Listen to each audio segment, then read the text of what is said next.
With KHON2 weather, Kamaka Pili.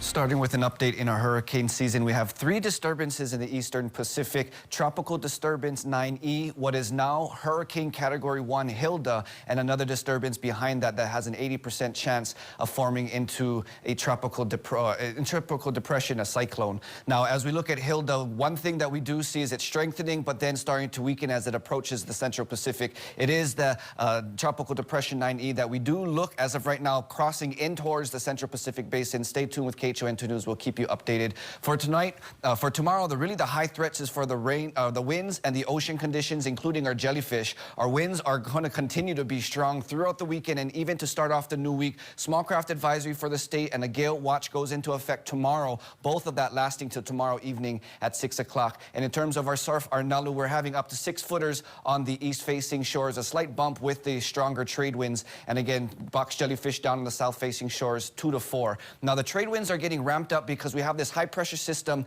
that is strengthening. So that's going to be continuing to bring in what little moisture we have. It's really whatever moisture it gets caught within the trade winds will be brought in. There's no other storm systems or disturbances as of now that will create any significant showers, but we do expect the morning and evening showers to continue, scattered showers like we do see when we have these trade winds. But during the day, it looks to be mostly dry.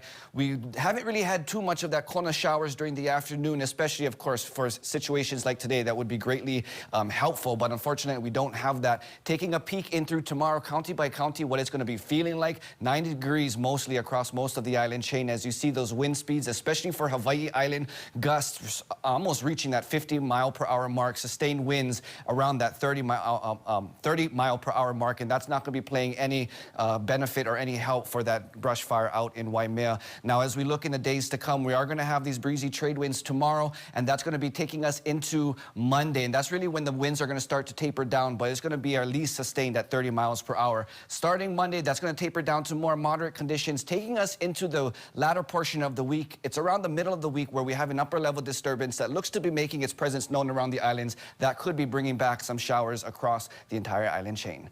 Sam, I give it back to you.